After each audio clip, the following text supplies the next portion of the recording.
final score 2-1 in the French Classique between PSG and their host AS Monaco doesn't really reflect the reality of the game. Total domination by Neymar and his teammates. 8 serious chances that were missed by the Parisians. 4 massive ones for Kylian Mbappe, who seemed a little intimidated playing against his former teammates and going back to his former club. However, on days like this where nothing works for Kylian Mbappe, you still have Edson Cavani, who scored the opener. Time as students, we didn't want Ben Ali to move until he gave his speech on January the 13th, where he decided to stand by the family and not by the people. And that's when the demand became for Ben Ali to leave.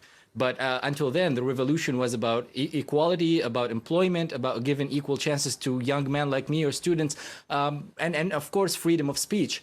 But in that day, January 14th, when you stand with 100,000 people in the street in front of the Ministry of Interior, there was a feeling among people that that could happen, that this might be Ben Ali's final hours as the president. We knew that this was Amr Warda. Amr Warda has history with this, and we're surprised that his professional career survived this far due to a lot of history. I mean, he had sexual harassment allegations back in Tunisia in 2013, then in Greece. So this doesn't come as a surprise. What was so shocking that Mo Salah stood by Amr Warda, and for someone who is speaking on the Times 2 months ago about women's treatment and how the Middle East should change the way they look at women, we are all so shocked. Whether we're journalists or fans in Egypt or people around the world are so shocked with Mo Salah. Equal pay means better chances, means equal chances and equal opportunities, because we're looking now at most federations around the world when it comes to the women's game, and they're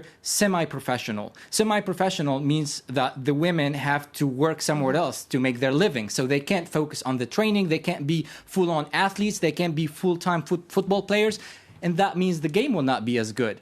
So at the end of the day, you end up with stereotypes, you end up with cliches, but there is a reason behind it. You need to invest in the game. Who's looking good, in your opinion, for the semi-finals then?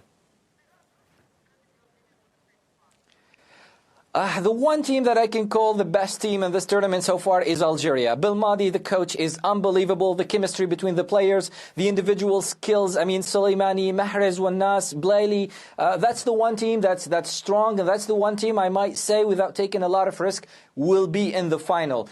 All the others, you never know. We didn't see Morocco getting knocked out. We didn't see Egypt getting knocked out. This tournament is full of surprises. So anything is possible. The one team I'm very confident of their performance is Algeria. They are by far the best team in this tournament. I was really hoping you'd say South Africa. That's just my South African bias coming through. Really appreciate those insights. Firas El Echi, African football journalist. I'll chat to you soon again. Thanks a lot.